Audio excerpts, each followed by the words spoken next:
20 years ago, The Phantom Menace hit theaters. 20 years. Often derided as the worst Star Wars film and one of the biggest disappointments in all of cinema. I gotta get this out of the way. I love this movie, and I'm pretty happy that as a whole, a lot of people have finally come around to either reevaluating their stance on this film as well as vocalizing their love for it. And that's largely what I intend to do today. Now, I say I love this movie, this 20-year-old movie, but its distance since release has a lot to do with it too. Phantom Menace and I have had a lot of ups and downs over the years. It isn't a movie that has always agreed with me, and I still know a lot of its faults inside and out, but at the end of the day, I could sit down, put The Phantom Menace on, and really enjoy it. Maybe we start being friends. I can also watch people rip apart this movie for hours, agree with just about every point made, and still say, I love it. It's like after all these years, this movie just became impervious to any pain. I'd say even as little as a few years ago, this wasn't a common sentiment. Just the fact that I have to say that with a bit of undertone of sacrilege is a testament to how divisive Phantom Menace and the prequels have been as a whole. Now first, I think it only makes sense to travel back to 1999 when the film first came out, but that doesn't really serve us any good here, because I wasn't really conscious for that time. I was a baby in my terrible twos, so I'm not someone who can tell you what this movie was like when it first came out. I can't tell you about the electricity in the air in that opening night, or how the guy next to me smelled like he hadn't bathed in 2 days, because chances are I smelled way worse. I was a baby, I was a diaper boy Chucky Finster. I pretty much always knew what Star Wars was, too. I recognized the merchandise, my family had a bunch of Star Wars t-shirts, my brother was Darth Maul for Halloween, and my sister was Queen Amidala. We had the posters, we had the pod racing video game for Nintendo 64, which was like the first video game I ever played, and that game is still just incredible. So I was familiar with Star Wars going into Star Wars. I watched the movies in a very strange order, too. The first Star Wars movie I saw, fittingly, was A New Hope. I was rather young and just popped a random tape in the VCR, and it resumed on a scene of this little robot strolling through a desert canyon. And as he strolls, he hums tiny beeps and whistles of trepidation as he becomes surrounded by malicious whispers and piercing stares of these little cute hooded aliens. Now at the time, my brain went full ASMR mode. It went full fizzy and fuzzy, and I probably actually shit myself, who knows? Just watching this one scene out of context felt so alien, like I was some scavenger who had come across some lost artifact from a long time ago in a galaxy far, far. You get the idea. Strangely enough, the only similar parallel I can make to another show or movie is Teletubbies. Hear me out. You're just watching these strange aliens, and there's this weird vibe in this weird place, and they have this entire culture, and they abide by their own logic and rules. It's just extremely alien. Most people probably felt that same feeling when watching the cantina scene later in the movie, with all the creatures and the weird jizz band. The next Star Wars movie I saw was not Empire, however, but none other than the man of the hour, The Phantom Menace. And as you can imagine, I was so fucked.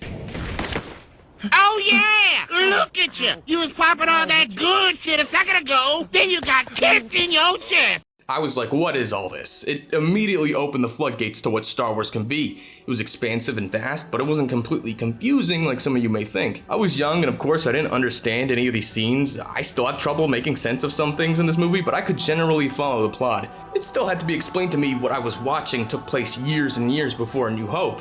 This kid was Luke's dad.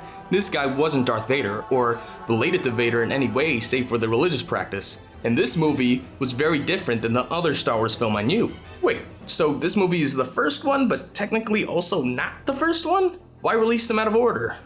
As a movie, it was goofier, yet at times more serious. It was more visceral, it was more kid-centric and relatable in that regard to me at the time. It's somehow way above my level of understanding. It was just a strange thing to watch, as strange as seeing R2 roaming that desert for the first time. It made Star Wars an identity much more malleable and expansive, yet still recognizable through motifs.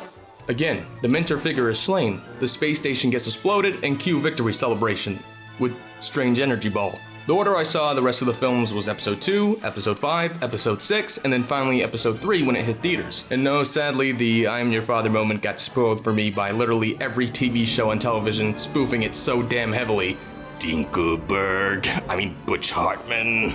Back when the only two Star Wars films I knew were A New Hope and The Phantom Menace, I watched both of these movies rather religiously.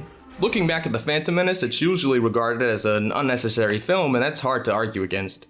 A lot of the stuff here could have easily been condensed into Attack the Clones, but I think I also appreciate how far removed it is from the rest of the saga. The galaxy's pretty much at peace. Darth Vader was discovered as an innocent, annoyingly precocious child. Obi-Wan, the wise master I knew from A New Hope, is just a humble Padawan here. And the Emperor, a character I didn't even know existed, was just a rising politician. I was always like, who is this guy? Why does the camera veer over to him all the time? And who's this guy with the hood? That ain't Darth Vader either, is it? The scenes that really stuck out to me the most from that first initial watch was the pod race scene. In fact, everything on Tatooine. Just having the movie shift focus to this little kid in this very familiar location kept me attached. The scene where Anakin leaves his mother had me in fucking shambles. And then my feeble 4-year-old brain would kind of turn off once they all got to Coruscant.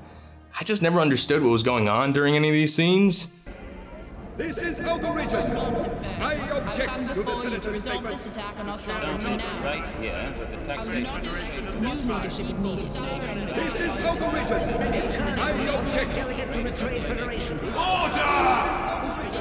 It's a propos that the Senate Shall be reorganized into the first galactic empire! So this is how liberty dies. With thunderous applause. Like, I knew it was some sort of political situation. The only time I would perk up was that split second where you see E.T. in the Senate. Fuck Chancellor Valorum, no confidence. Reese's Pieces for currency. The midichlorian scene, one of the most controversial scenes in the movie, made me think, whoa, okay, what's that? I understand why it's so controversial, considering it's trying to make the Force out to be more of a genetic lottery than just something that's harnessed through faith, meditation, and training. But watching it now, the explanation is so vague, I kinda just buy it as a futile way the Jedi try to measure how much the Force gravitates to a person. I don't know, to me that's the best explanation I could come up with. It's at least better than the Jedi being no different than X-Men. If you look at the Phantom Menace narratively, it accomplishes little in the overall grand scheme of the saga. 1, we get introduced to Anakin and he's taken under Obi-Wan's wing. 2, the Jedi discover that the Sith have returned. And 3, Palpatine becomes Chancellor. And that's about it. We meet R2, 3PO, and Padme, but again, these introductions could have easily been translated into Attack of the Clones. And beyond all this, the only true point of this movie was to show that the Phantom Menace, aka this John McCain looking guy named Sheev, could fabricate a crisis and manipulate people and events to gain power. Oh wait, but the next 2 movies accomplish the same thing anyway.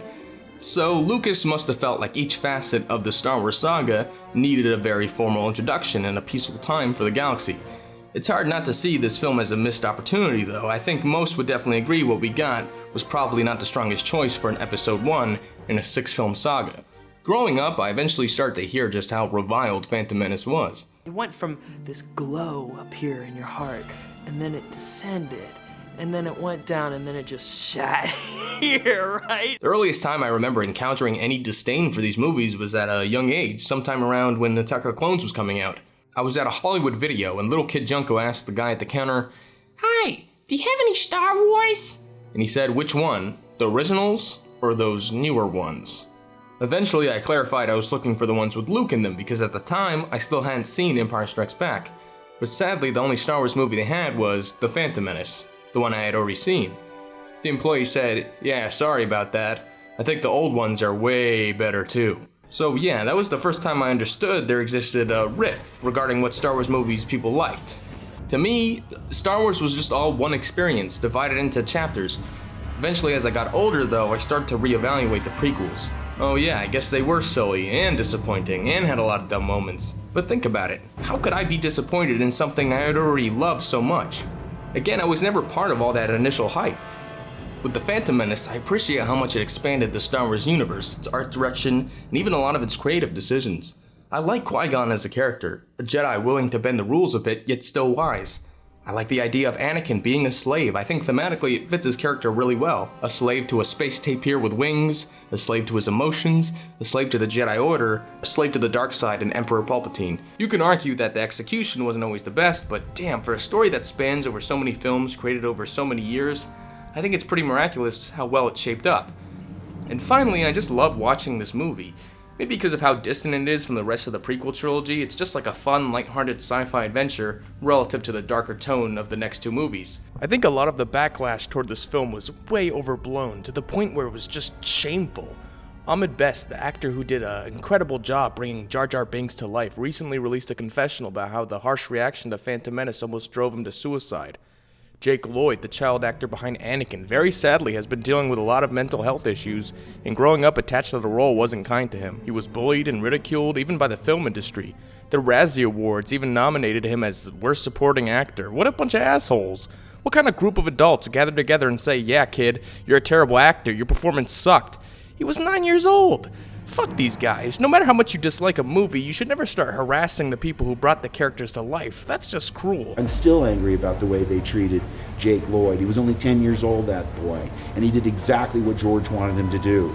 Believe me, I understand clunky dialogue.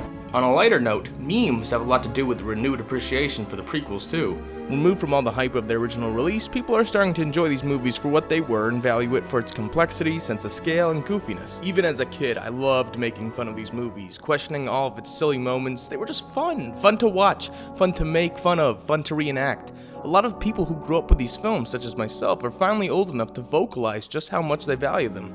And as a result, people who long hated these movies have since revisited them and have come around to appreciate it in certain aspects. I think that's a beautiful thing. It's not too dissimilar to how Luke could still find good in his father.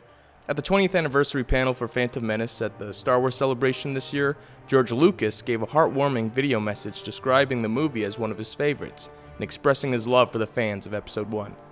Those of you who are here are the fans of Episode 1, and I love each and every one of you. Any day of the week, I could still watch The Phantom Menace front to back. I could make fun of it to death, hate it, love it, all in the same sitting. I can appreciate it narratively and technically for a lot of the stuff it pioneered in special effects, and I can in turn find a lot to loathe about it in the same regards. This movie in itself is just a fascinating phenomenon, a study in hype and expectations, disappointment, backlash, nostalgic value, and creative control. Some would argue its reputation is far more interesting and engaging than its actual quality as a film. Me, personally, I love it all as a single entity, and I'll cherish Phantom Menace for years to come, whether it's Bantapudu one second or a bomb-bad adventure the next. It'll be a great movie 20 years from now. It'll be part of 6 great movies, unless the next 2 really suck.